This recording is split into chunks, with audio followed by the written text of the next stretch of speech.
Hello, everybody. My name is Eliza Kozlowski. I'm the Senior Director of Marketing and Engagement, and welcome to today's virtual talk with Lydia Creech and Erica Jones, who are project film specialists in the Moving Image Department here at the museum.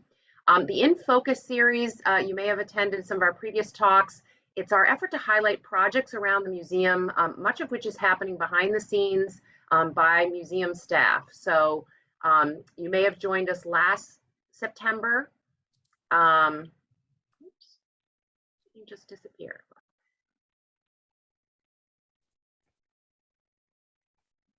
Sorry about that. All right. Sorry, you may have joined us last September when Lydia and Erica presented on this project for a previous In Focus talk. And they talked about sort of the beginning and the middle of their project. And over the past 2 years, they've processed, archived, and cataloged the majority of the South Asian cinema collection. So they will share their accomplishments and provide perspectives about the importance of this collection and its presentation. So it's wonderful to have the opportunity to hear an update on this important work. If you have questions, please use the Q&A button on your Zoom screen. Depending on what device you're using, it's either on the top or the bottom. At the end of the talk, we'll try to get through as many of the questions as possible. The chat function is open.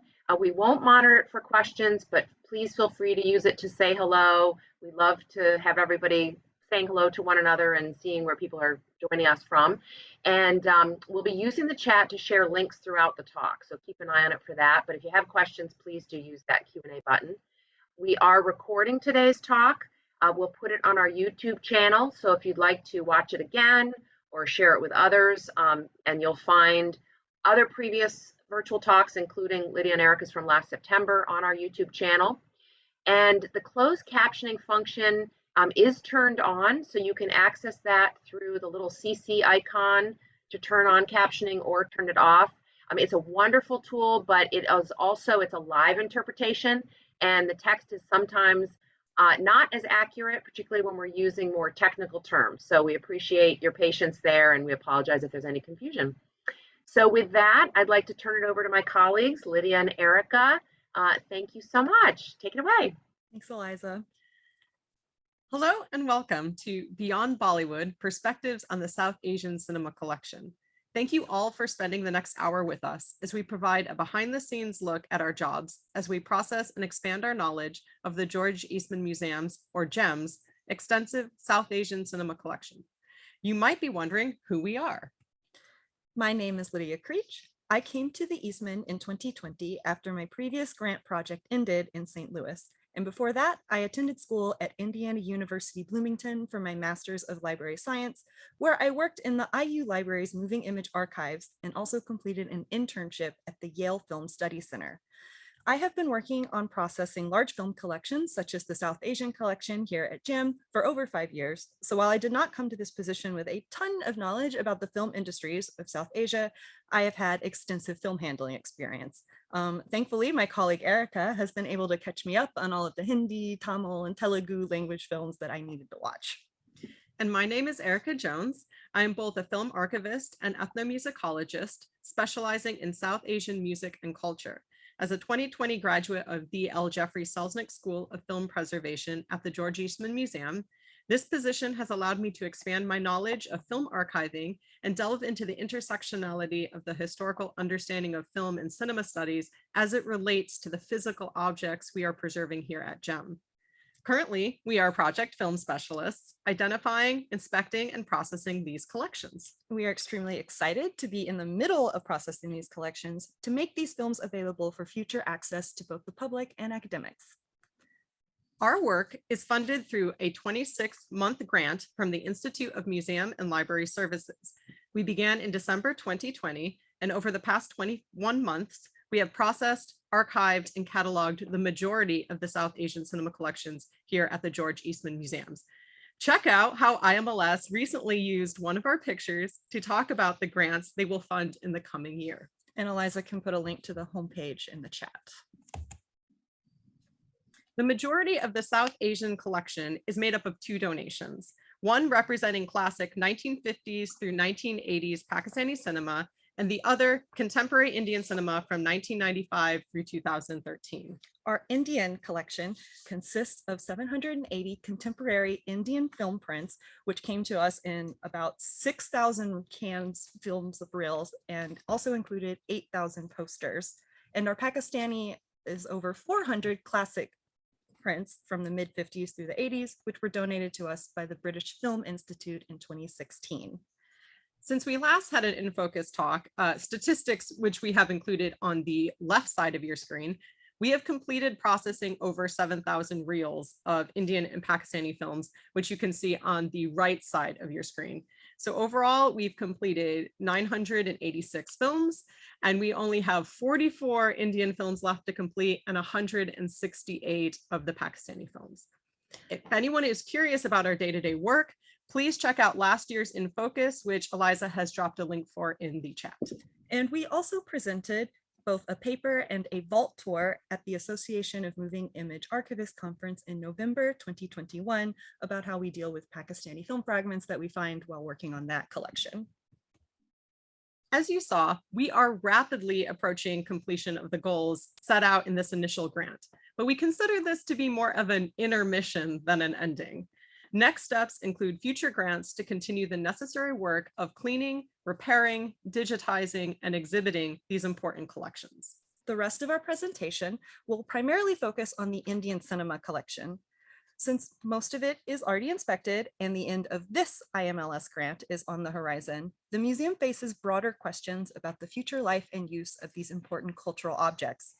We reached out and conducted interviews with other archivists, scholars of Indian cinema, and members of the diasporic community about the future potential uses of this collection, their memories and connections to South Asian cinema, and what the presence of this unique collection as part of the George Eastman Museum's archive means to them. We wanted to do this in order to expand ours and the public's perceptions, understandings, and awareness of Indian cinema and the importance of archival presentation. So, who are our collaborators? Our collaborators represent various perspectives on Indian cinema. First, we interviewed other film archivists who have worked on our collections here at GEM or are currently working on other South Asian cinema collections around the world. So we'll start with Lanali Kainar. Lanali's film background includes work as a director's assistant and post-supervisor in the Bollywood industry before attending a Film Heritage Foundation workshop in Mumbai. She then graduated from the L. Jeffrey Selznick School of Film Preservation in 2019 and was awarded a summer internship with Haga Film doing photochemical restoration of a Russian silent film in the summer of 2019. She currently works as manager of preservation with the National Film Archive of India, or NFAI. We also interviewed her colleague, Bhavesh Pratap Singh, who originally worked as a data analyst, but was an avid cinephile. Bhavesh also attended the same Film Heritage Foundation workshop in Mumbai that Lanali did, and then went on to graduate from the L. Jeffrey Selznick School of Film Preservation in 2019. He currently works as Deputy Manager of Preservation with NFAI. Next, we talked with Aparna Subramanian, who is a 2021 graduate and Fulbright Scholar of the Moving Image and Archiving Preservation Program at the Tisch School of the Arts, New York University. She also has worked at the National Cultural Audiovisual Archives in India and currently is a technical expert at National Film Heritage Mission, which is being implemented by NFAI. The last archivist we spoke to is Brian Meacham, who is the film archivist at Yale Film Archive, formerly the Yale Film Studies Center. He is a graduate of the L. Jeffrey Selznick School of Film Preservation, class of 2006. Yale University currently has a large holding of Indian home movies from the 1960s and the 1970s. Beyond film archivists, we also spoke to various academics and community members. So we'll start with Ashish Avakantak. What isn't Ashish? He's trained as an archaeologist, he's a filmmaker, he's a collector, he's a cinephile, and he's a university professor teaching classes in Indian cinema. He is also the collector and donor of the extensive Indian home movie collection housed at Yale and preserved by Brian Meacham. We spoke with Anuja Jain, assistant professor of film studies at the College of Film and the Moving Image at Wesleyan University. She teaches classes on South Asian film and visual culture with an emphasis on documentary films, archivology, media publics, post-colonial studies, crisis and cultural memory. And we found out through our interviews that she's a huge Shah Rukh Khan fan. Next, we talked to Tabassum Ruhi Khan. She is an associate professor of media and cultural studies at the University of California, Riverside. Through ethnographic research, her book, Beyond Hybridity and Fundamentalism, Emerging Muslim Identity in Globalized India, focuses on the changing worldview of young Muslims and offers perspectives on the changing identity and perception of the minority community. And last, we spoke to Raja Narayan, MD, MPH, representing an Indian diasporic perspective with family originally immigrating to the Fiji Islands and then to the US. Raja is a big fan of Bollywood cinema. And while I'm sure he wishes he could spend more time watching Bollywood films overall, he is a complex general surgical oncology fellow at Mass General Brigham and the Dana-Farber Cancer Institute at Harvard University. Busy guy. All our interviews were recorded over Zoom and edited into compilation videos, which we will play for you during the rest of our presentation. We actually had a lot of fun doing all of these interviews and puzzled our head curator even because we were running around to all of the different offices in the department to set up our computers to make recordings. It was a lot of fun. So we obviously, as the archivists working on this collection, feel this is an extremely important collection. It speaks to a different generation of audience and represents the last decade of 35mm films being produced and distributed globally before the theatrical film industry worldwide went fully digital. This speaks to the reasons why we have the collection in the first place and its dramatic rescue by our colleague and boss, Deborah Stoiber. If Eliza could drop a link into a YouTube clip of Deb talking about this rescue in the chat, that would be great. And so the first question we sought to get an understanding from various perspectives on was, what is the value of a large 35mm contemporary Indian film collection? We are going to think about that, how and if popular Indian cinema needs to be taken seriously. How do we respond and understand and come up with terms of reference to engage with Indian cinema and its own on its own terms, understanding its cultural specificity, its medium specificity, and also the conventions and codes which are very unique to Indian cinema. You have material historically important, that is like cultural material that speaks to a particular phase in society and a particular transition in society from, especially when we look at cinema from the 2000s, which we did in my class, we're looking at what India is and how it is imagining itself to be in the era of neoliberal globalization. What are the key driving forces that move the imaginaries of the populations, which the cinema captures and then reflects back to them, and also, as we discussed, the fact that when they create new imaginary, they present new stories, they actually become important for driving social change.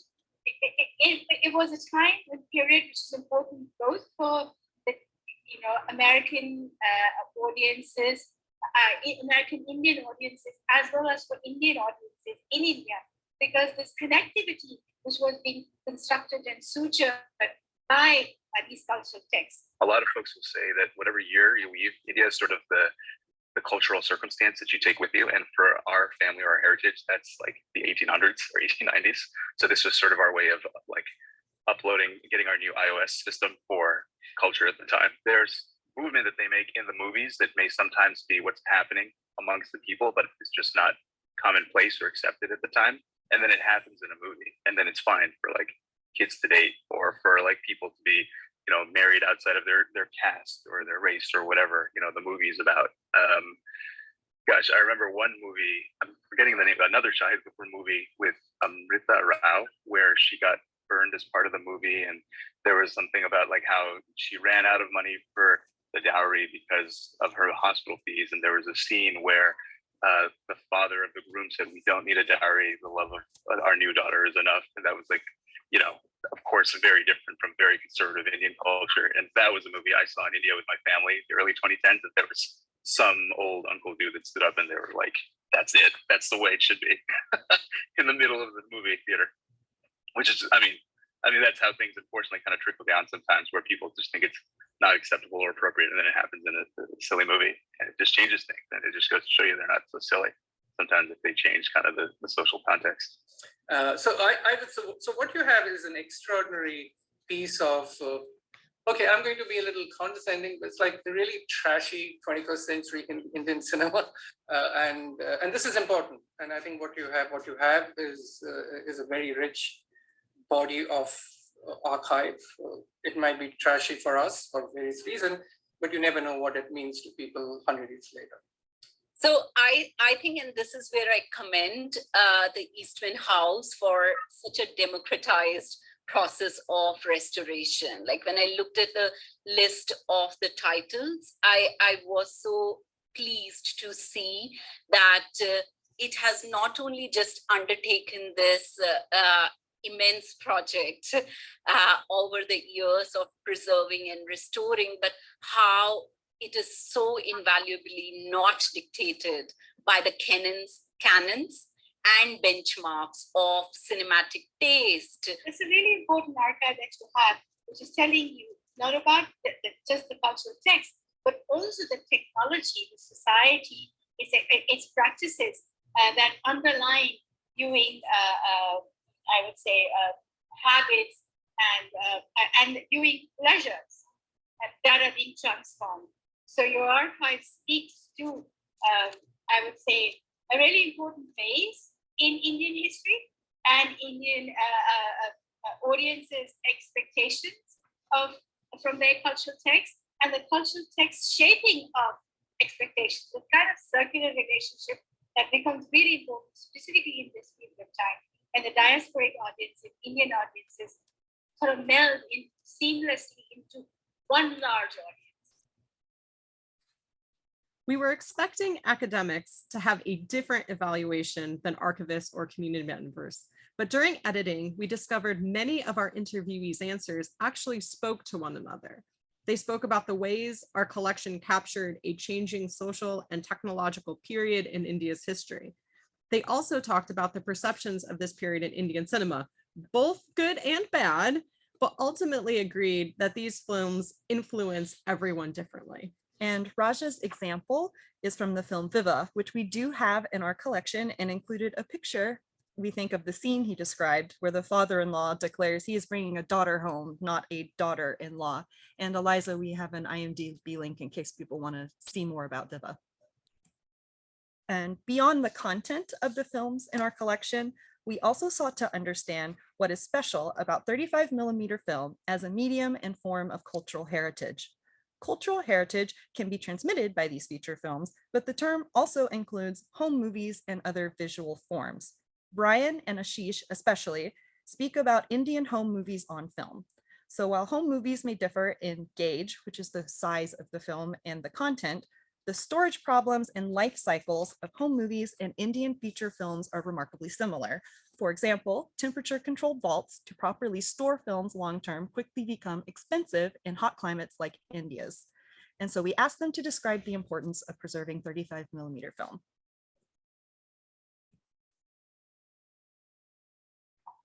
For me, I think cinema is cinema. It's a visual art.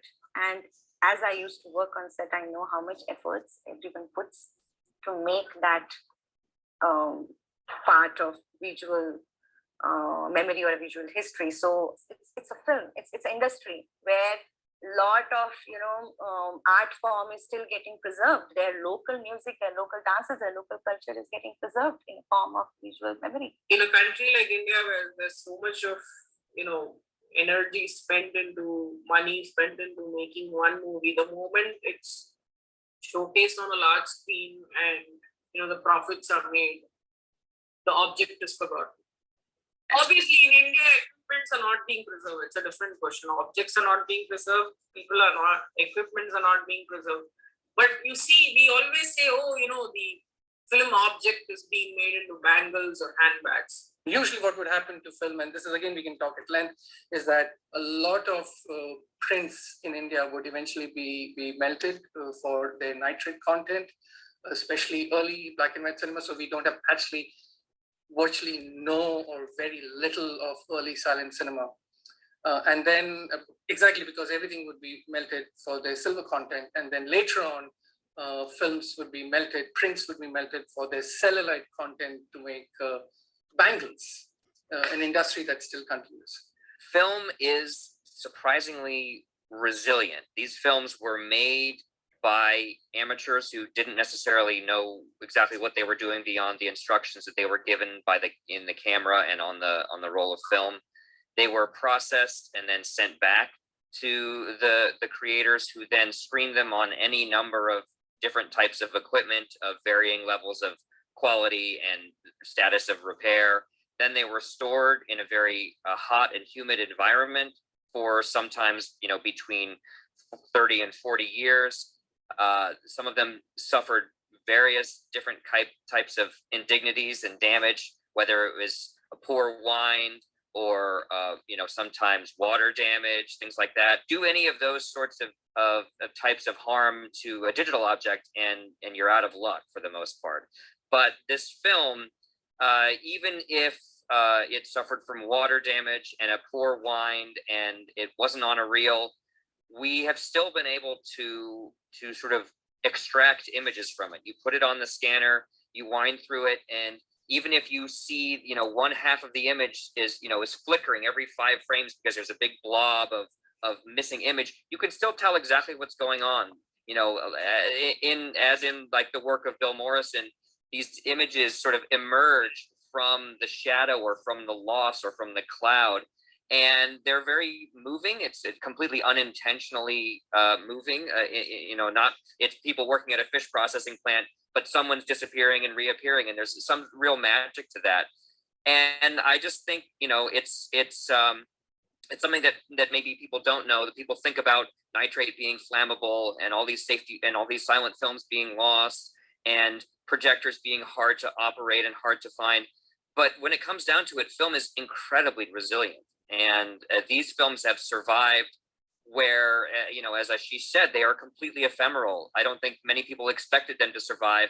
And families, for whatever reason, either forgot about them or didn't care too much about them, or for whatever, thing that happened, they're now sort of in our hands. And yet they still yield, images to us and can tell us stories, even if they've been abused and neglected over the years. For me, it's as simple as that. Okay, I love cinema.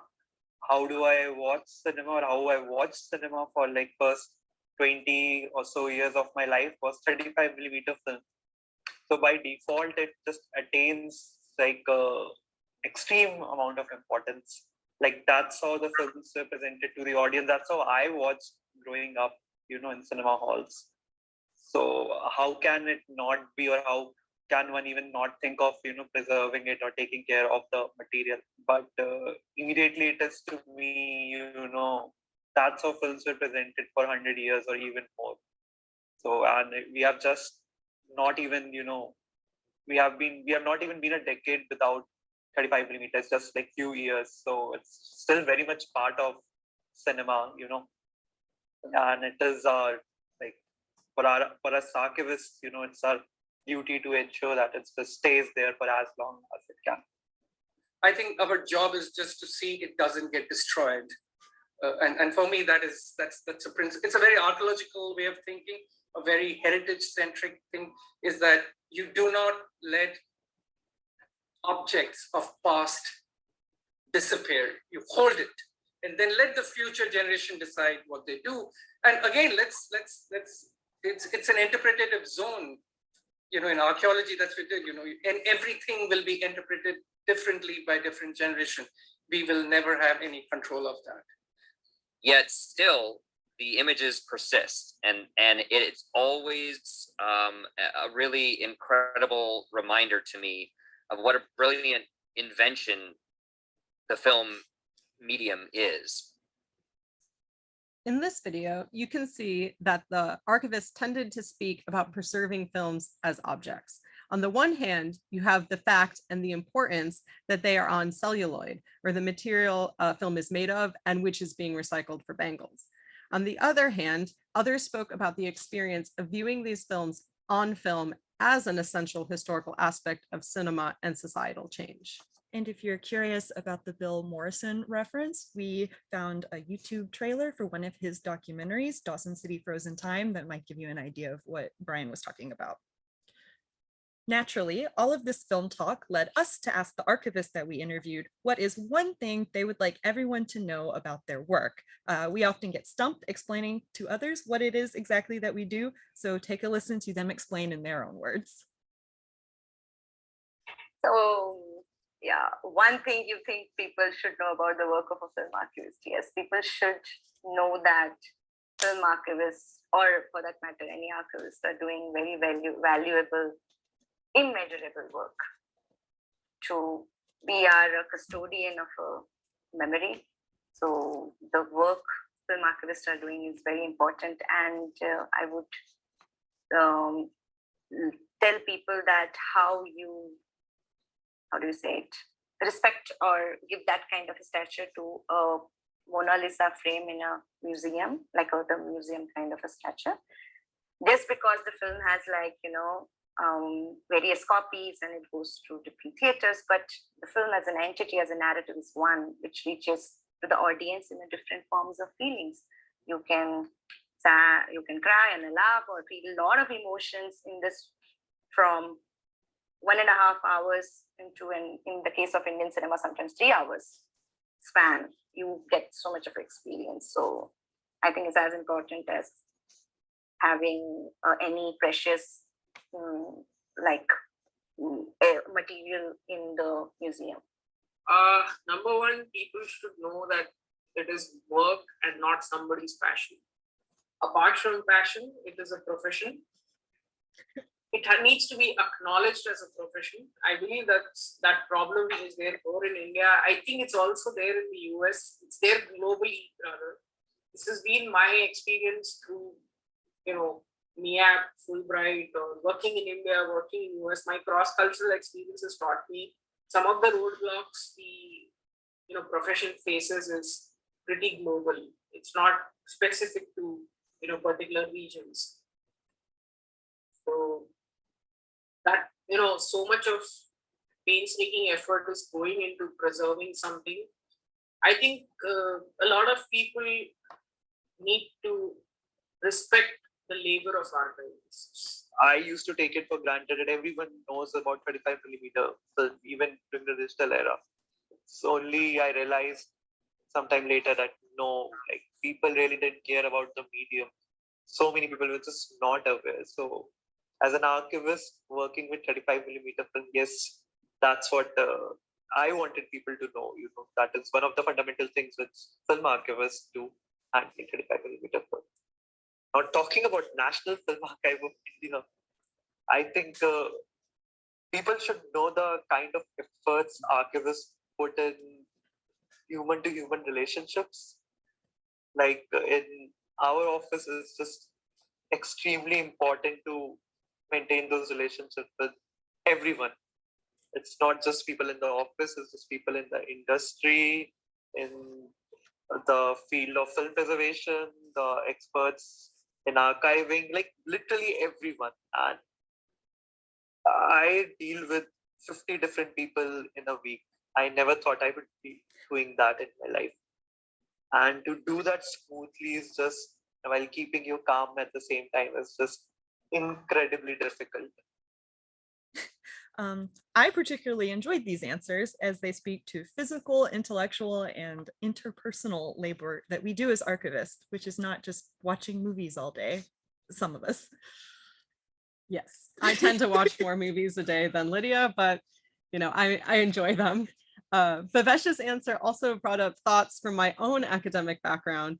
Looking back at my own experience teaching about film, media, and culture, I realized I didn't really discuss film as object.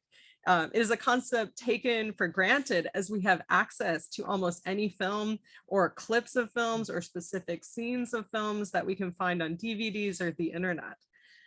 So these answers emphasize the fact that people, especially younger generations, often do not know the history of film and the long technological processes and innovations that made movies possible for most of cinema's history.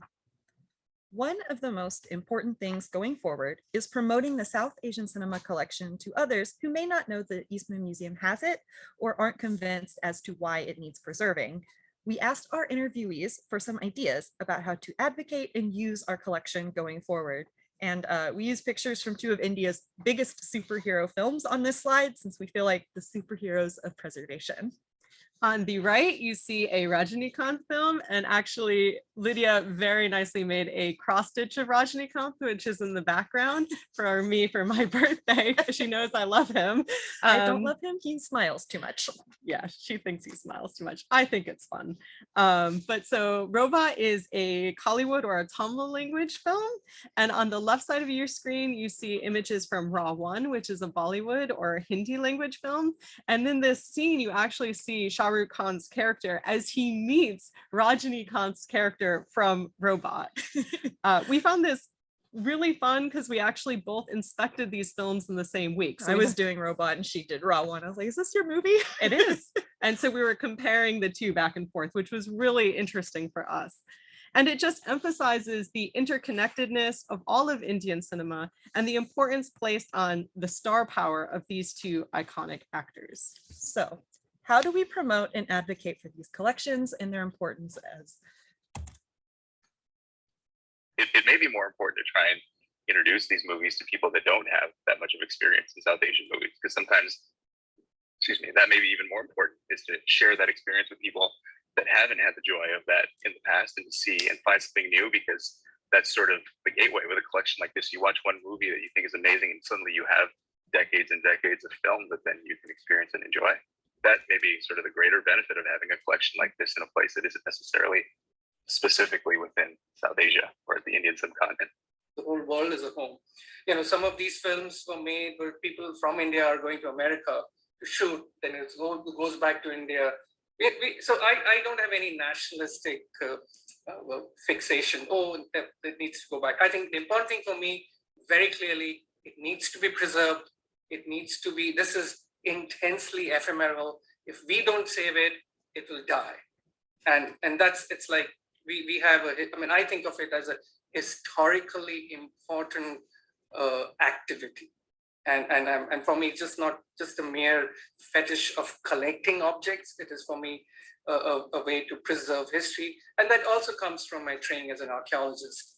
And for me, past and its ephemerality needs to be preserved as much as possible. We have some sort of baggage or biases toward that collection because we have made some judgments, these films. But the US audience is going to see those films in a different perspective, a different style, like how we are saying that in India, we shouldn't be rejecting Bhojpuri cinema. There, you should be rejecting this, mainstream Bollywood cinema. This is how it is. So I think what I would suggest is maybe go through the synopsis and see how can we, bunch together maybe like superstars or themes.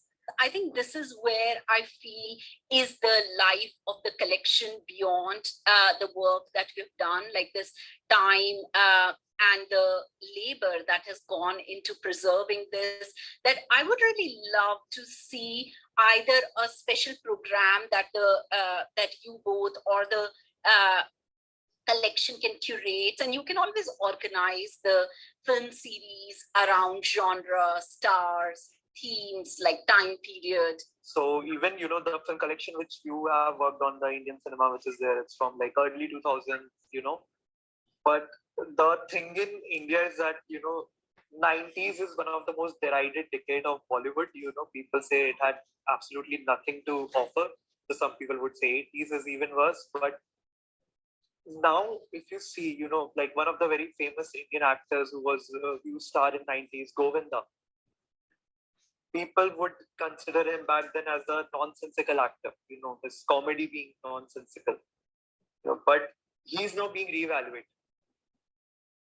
Not everyone though agrees for that revaluation. They still consider him nonsensical. And I personally always keep on saying to people that his films were funny because they were genuinely funny, not because they were bad, so bad that they were funny. No. every actor, actress has their own specific like thing that they focus on. Govinda is purely comedy, and he tries to find a way to make everything hilarious, and that's kind of what you go for when you watch his movies. Yeah, I mean, I think they're important. I mean, not just for him becoming like a politician later in his life, oddly, but I mean, I think every different actor or actress tried to find their own niche in Bollywood. So for him in particular, I loved some of his movies because they were hilarious and they were just the time pass sort of movies. That's the phrase they would use in India. This is the time pass. Years ago, they would say, the films of Govinda are not art. Like, why would we prioritize preserving them? Actually, even George Eastman Museum, we were trained to, not differentiate between the quality of the films when it came to preserving. So it comes to the question to how do you convince the authorities, that, okay, these films are important. So obviously you have to come up with certain examples. Okay, such films back then were not considered, of worth, but years later or decades later, they suddenly became very, very important films. The same is going to happen to the films which were early 2000 or the films from the past decade. That right now you might think, okay, they are not of much importance, but eventually they would gain importance, which none of us probably can even think of right now. It's impossible for us to predict, what kind of importance a film will have years down later, let alone decades.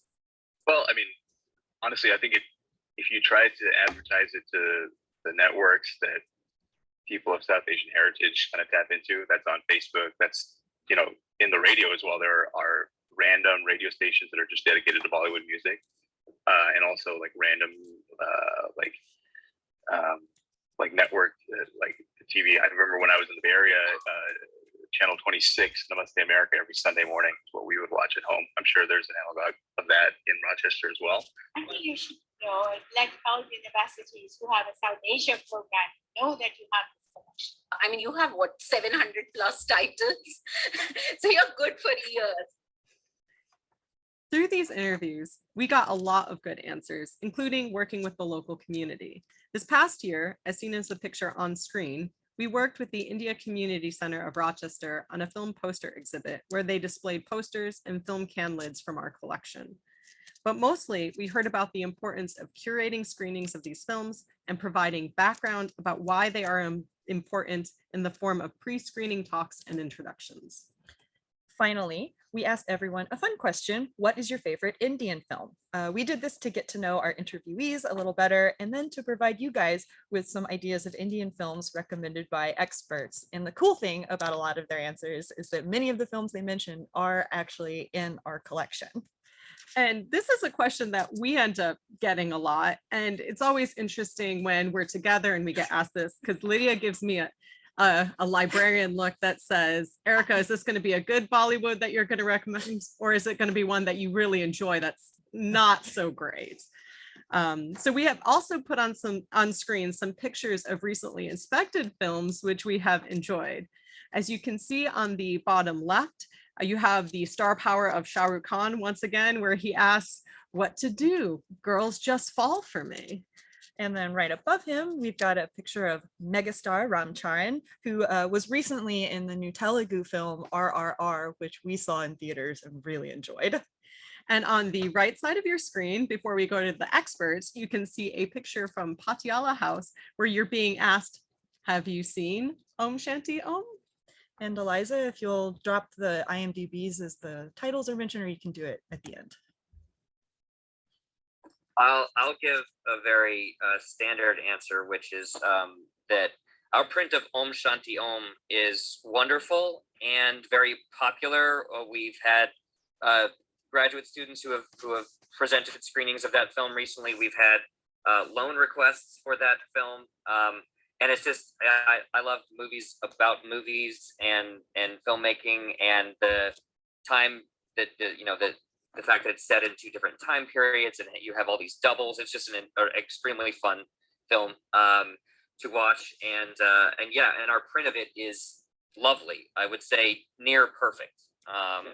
And so that's a real sort of gem in the collection. Om Shanti Om, I can tell you for sure, because I have worked in the same lab where Om Shanti, where a lot of these prints were. So there was a very big lab in Bombay called the Ad Labs, and you can see the Ad Labs label in most of them. So Ad Labs was one of the largest labs in Bombay, where majority of prints, specifically prints which would come to the US, would be printed. A film like Om Shanti Om would have at least 2,000 to 3,000 prints. And the finest prints would come from ad labs because they were the best. And what is interesting is that out of 3,000 prints, even a film like Om Shanti Om, which is extraordinarily, spectacularly successful, I would be shocked if there are more than 20 prints existing anywhere in the world right now. Since you're talking about Shah Rukh Khan, I would like to add that maybe one of my all-time favorite films is one of the films which was declared as a flop, but I believe that is his best performance to date, Swades.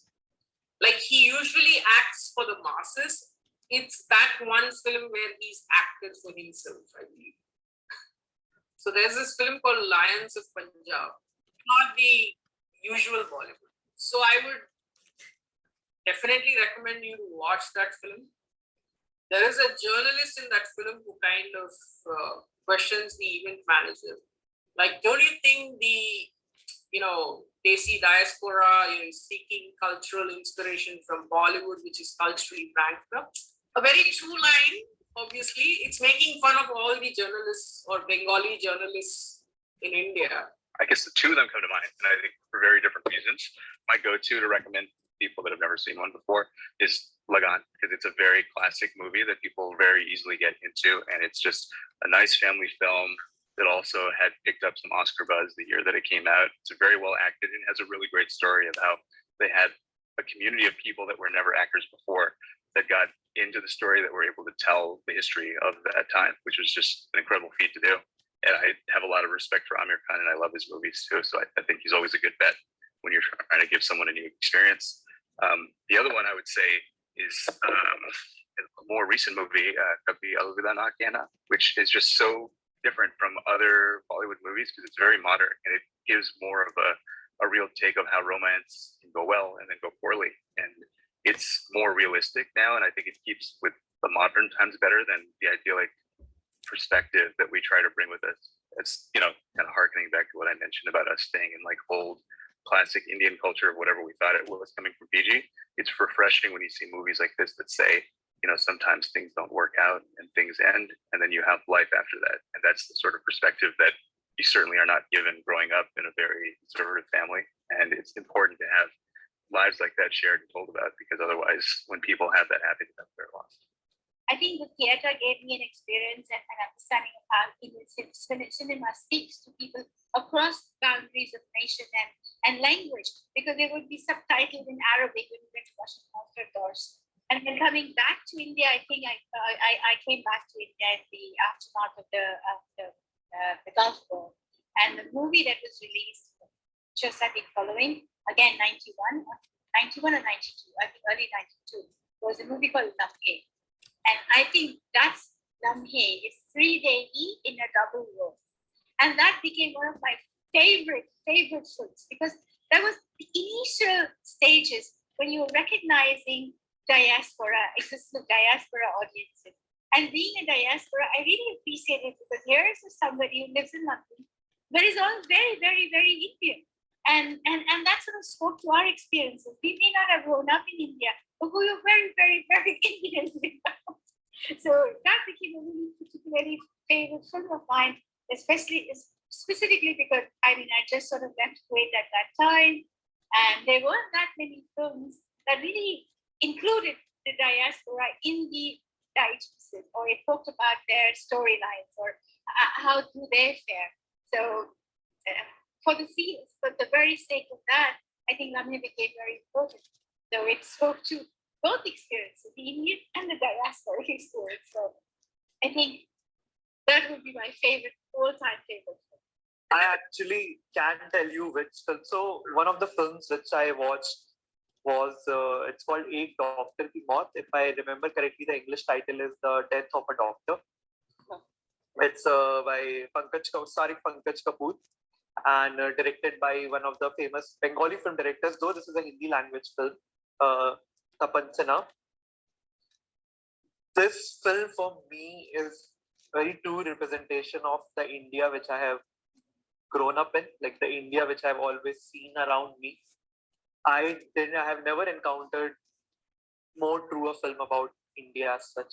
One thing that I've noticed about Bollywood films as opposed to Hollywood films is that they do a better job of showing what normal life in the background environment is like. In Hollywood, everything is very stylized and very different.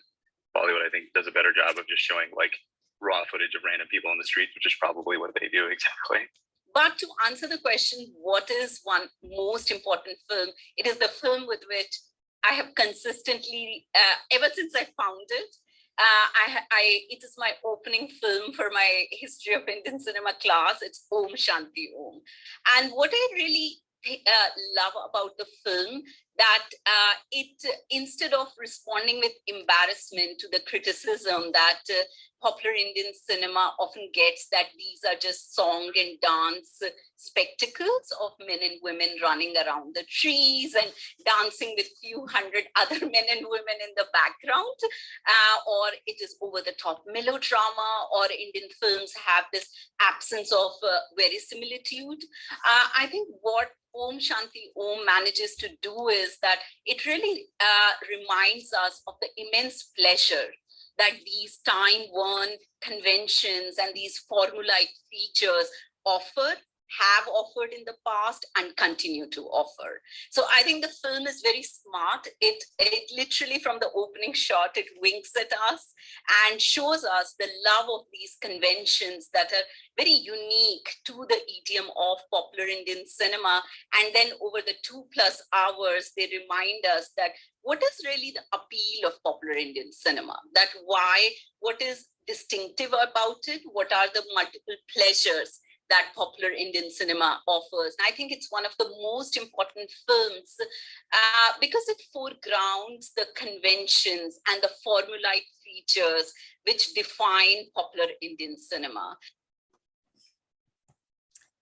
As you have heard, the collections we are working on here at GEM are extremely important in preserving the culture and era of change taking place both in India and globally. Not everything in our collection is a masterpiece, I will admit, but taken as a whole, we have a collection that represents a new era of cinema, both in relation to technological changes in production and distribution, as well as Indian cultural and societal shifts of the early 2000s. We think is extremely important at this intermission stage of preservation to begin new conversations and collaborations with other archivists, scholars, students, and community members who have an interest in our work in South Asian cinema overall. We are deeply thankful for the time taken to speak to us with all of our collaborators, and their insights open up new avenues to exploring and understanding our collection. And thank you all for attending, and we look forward to answering any questions you may have. And please remember to drive carefully, otherwise it might be a wonderful afterlife. Thank you so much. Okay. All right, that was great. Thank you. Wonderful to have all those links to be able to share with everybody. And what a treat to bring the perspectives and the voices from all the collaborators as well, and to get a little bit more, talk about behind the scenes. That was truly going behind the scenes. And then selfishly loved hearing ideas for how to promote, to reach other, to get the word out about. So from my perspective in marketing engagement, that's great information to have. And I think you've also supplied a really great lineup of movie watching for our participants with all of those links that you shared to trailers. And the questions, several of them relate to just that. You've piqued everybody's interest and people wants to see them. So the first is, are you planning on showing any South Asian cinema soon at the Dryden, where we've certainly shown it periodically, but do we have plans to show in the near future? We've been reached out to the programmer, Jared Case, some ideas, and especially now that we are done inspecting, or almost done inspecting all of these prints, they are ready to be used whenever. We're hoping to create something around a holiday or a special theme. We were actually thinking about chatting with him about a Halloween special, because we do have a lot of psychological thrillers and spooky films, but there's one that we actually watched and really enjoyed called Bulbulia. Stars Akshay Kumar. And it's a haunted house movie. And it's really fun. So there are a whole bunch of things, or even kids movies. I just inspected a film called Tunpar K Superhero, and it is a live action animated combined film, and it was really lovely, and it's only an hour and 45 minutes, so that one is short, whereas others are definitely 3 hours, and you know that can get a little much, but yeah. And then there was specifically the question about when will we show Om Shanti Om at the Dryden. So I think that was clearly a favorite among the group, and I believe we did when we did a previous series of films, we did show it. So what the likelihood is of, because I know with the Dryden, we also don't show films too often in a row. We give it a little bit of a break, but whether something like that, would there be an opportunity to bring that back? They're on a 5-year cycle at the Dryden, which is why Anuja's comment that we have 700 films, so we're good forever. It's really fun. So we could program exclusively from the Bollywood and not run out. Also, I think if people have an interest in something, then the possibility of having it replayed earlier than the 5-year time limit actually might be possible. I'm not sure. It was played during the first series of Bollywood films after the collection was retrieved from California. So it's been about 5 years. It's been about 5 years. So we might be able to sneak that one in a little early. And it is on Netflix. So you can watch it tonight. There you go. And then come see the cinema experience when we re-show it at the Dryden. So overall, what have you enjoyed the most and least during your archiving process at GEM is the next question. The most and least. Well, I really enjoyed being exposed to good and bad Bollywood movies. I really do. By watching what we have while I inspect, you get a good idea of what could be a bad movie and what could be a good movie. So I have a better understanding of Bollywood overall. So I've been enjoying that because it gives us more experience when we do recommend films for others to watch, and we do recommend certain things like actors that we like, and we don't like the same actors, so that's a give or take. I really enjoyed doing this interview series actually, because I mentioned up top that I didn't really know about Indian cinema before I was hired to work on this job. So and speaking with Erica, who studied Indian culture and classical music, and then some of the professors who we got into contact with, that was awesome. I love learning about other people's expertise and giving them a platform to share. Yeah, I don't think there's been any difficult aspects. Some dirty films in the Pakistani collection, and then some of the bad movies Erica wants me to watch in the Indies. I was given the opportunity to recommend one South Asian film a week for Lydia. And actually over our first year, she watched one a week, but she told me, no, it will be only one recommendation and it has to be a good one. Otherwise she's done. So I really had to think about what ones I was inspecting, what could possibly be good.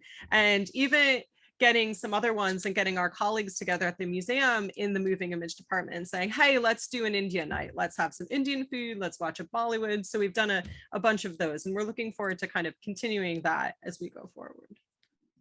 And you mentioned the interviews, and I was going to ask, because certainly you use clips of the interviews, whether there's a possibility for us to share the full interviews or at least expanded some of the outtakes. I'm sure as you were trying to keep it to the tight sort of 45-minute presentation, I'm sure you had to cut a lot, and it'd be great to hear more insights.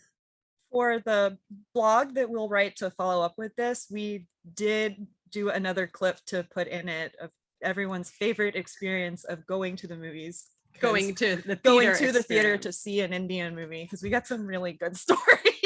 It was too long to put in this presentation because I think it is about 20 minutes, but it will be included with our next blog. And all of these interviews will be archived with the George Eastman Museum. We've already been in contact with who we need to the librarian Ken Fox, to keep these in case people do want to access the whole thing, to just see and listen more. They're great speakers. I mean, everyone was so interesting and so unique in their own way, and you just get a lot of information. It was really lovely. And what we'll plan to do then, I'll make a note that we can share the link to the blog. Once the blog is live, we'll make sure to share the link. We'll be sharing this video in a week as a follow-up e-news, but we can also then as a follow-up share the link to the blog to registrants. Perfect. We had a question of, has your job interested in you in learning more languages. Do you ever have to translate films you're archiving? And you were reading, Erica, you were reading one of those subtitles, right? So but what has it sparked as far as interest in this language or the many languages? So there's about a dozen official languages in India, and you can even break down Indian industry by language, like Tamil and Telugu, that they're their own like big money makers in sections of India. One of the things our interviewees talked about, or especially from the National Film Archive of India, is even they have trouble with all of the languages and Urdu scripts, and they have also considered ideas like doing crowd sourcing. They talk about talking to their family members or like their aunties. It's like, can you read this? What does this say? Which is really gratifying that we're not the only ones with that problem sometimes. Right, and of all the South Asian countries as well. Yeah, I do a little bit better on the languages because I did learn Hindi and I was conversationally fluent in Tamil, which skills I probably have lost by this point, but it does make me want to relearn in order to keep up those skills. And I think it's important when we're archiving and working with these collections. A lot of the Bollywood, since they are contemporary, are online or through a streaming service. So you can always get translations. It's easier to identify. It's really the Pakistani film collection that we would need more translation experience and maybe more Urdu language skills. Because that would be the script that the titles and cast and production companies are in. And we have actually, through our interviews, they have all offered like, send us to help us translate or figure out who stars and actors are, because we do have films or specific reels and it's labeled as one thing and it's not that film. So it goes on. So we process it and then put it away to kind of identify later once we get a little bit more experience. And you know, they offered, and we will be taking advantage of that offer. I was gonna say, great job expanding. Yeah, an advisory group. That's wonderful. Let's see. The next is more of a comment. Someone says, "I noticed you have a Girinder Chadha film in there." More of a comment than a question, but I love the British Asian film scene. She's an important director for the diaspora. And we had that print. That was one of them that just kind of wound up in the collection. It's a Wonderful Afterlife. It's so funny. It was a really good film. I would highly recommend that. That would be one for our creepy season. Yeah, and essentially the plot is there's a curry killer who goes around. She's trying to get her daughter married, and all of the suitors reject her. Anyone who rejects her daughter gets killed with an Indian dish, a poison Indian dish, and it's just fun. And we and we do it, and the print is lovely, and I really would recommend that if you can find a copy. Yeah. All right, and then any plans to do a talk or in-depth blog post about the Pakistani movies in the collection and provide some highlights? We did talk about the Pakistani a little bit at last year's EMEA conference, and we're hoping to do it again this year. If that is great feedback, if people want to know more about the Pakistani collection, we can, you know, we are not done with that. And as we finish this grant, I'm sure we'll get curious and have opportunities to speak with people and do more research. And if people are interested, we don't mind writing another blog and even putting some images from the unidentified up and see if we get any responses of who this actor or actress might be. That's a great idea. Let's see, we're coming to the end of our hour, and so let's end with, there's the question of asking you two specifically what your favorite, so if you have to pick one, what's your favorite? I know you love all the children the same. Or not, as we've heard, but. Actually, I'll say one that's the most recent that I enjoyed, and it's on Netflix. It's from the 90s. It's not in our collection. It's called Anjam, and it stars Shah Rukh Khan as a bad guy. Like right now he plays like the romantic hero lead in the newer films, but in the 90s he was actually like pretty nasty. So it's interesting to see him do a heel turn in Anjam on Netflix. I think he originally started off as a villain character and then transitioned into the hero love character. Because I have the cross stitch, which I'm gonna retrieve.